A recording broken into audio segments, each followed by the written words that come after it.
L'exposition, c'est quelque chose qu'on prépare assez longtemps à l'avance.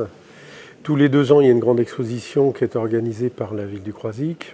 Et là, nous est venue l'idée, avec l'équipe qui travaillait, de faire un peu une rétrospective de tout le travail qui avait été mené sur la notion de patrimoine et de patrimoine immatériel depuis longtemps.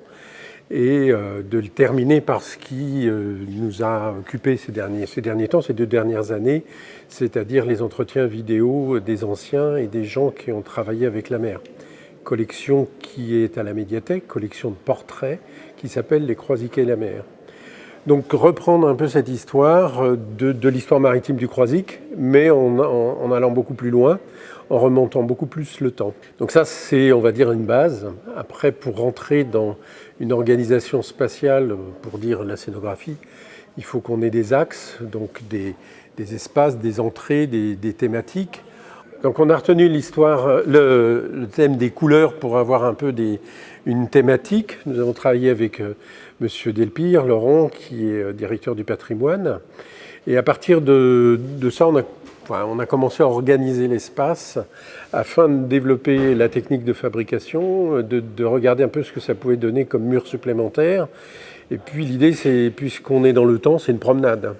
Donc de fabriquer le cheminement qui permet la promenade de tout ce qu'on va découvrir, de tout ce qui va être les thèmes de cette promenade, de l'espace et du temps.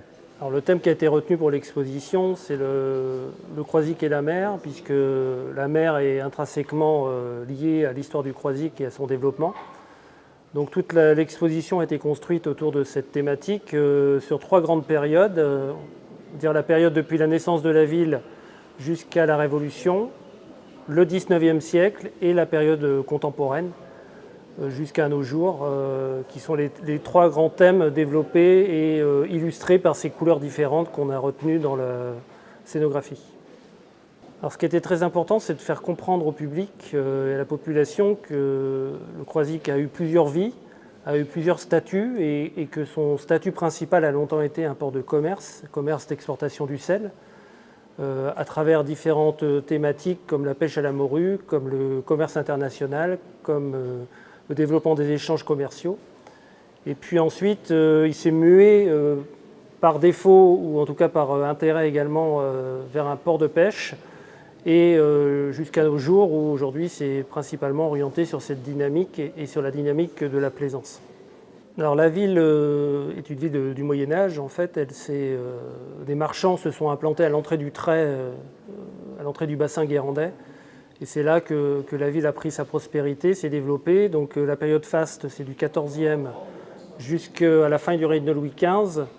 Puis il y a une seconde période prospère qui est le développement de la pêche à la sardine au XIXe siècle et également le développement des bains de mer qui vont de façon concomitante créer une nouvelle inertie, une nouvelle énergie dans le développement de la ville.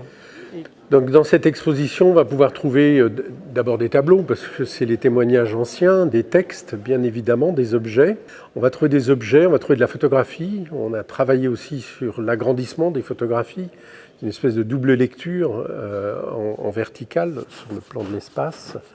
Et puis de temps en temps, il y a une espèce de précipité qui pourrait ressembler à des cabinets de curiosité. On fait une petite mise en scène qui va permettre de concentrer le regard, qui va permettre, c'est une proposition sur un espace historique du Croisic.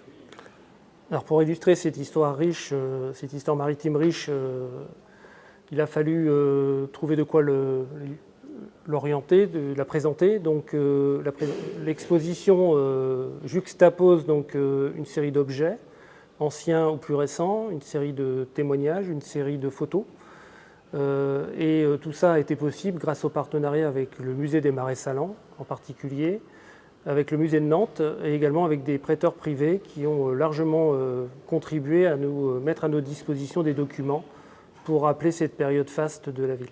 Deux types de publics a priori, c'est-à-dire les estivants, c'est-à-dire ceux qui viennent en vacances rencontrer le Croisic et puis qui ont envie d'en savoir plus. Et puis les gens du Croisic qui ces derniers temps ont été beaucoup sollicités pour témoigner de leur activité et de leur histoire. nous ont donné pas mal de documentation. Et cette idée d'avoir une exposition gratuite, c'est aussi qu'ils puissent inviter leur famille, qu'ils puissent revenir. Il y a beaucoup de lectures dans cette exposition, il faut y revenir plusieurs fois. Et que les gens puissent y revenir sans limite, une fois par semaine, je ne sais pas. Et c'était aussi hommage à tous ces gens qui sont là, qui ne participent pas forcément à l'effort touristique d'une manière régulière, mais qui accueillent quand même tous ces gens, qui puissent être au centre de ce récit sur l'histoire du Croisic.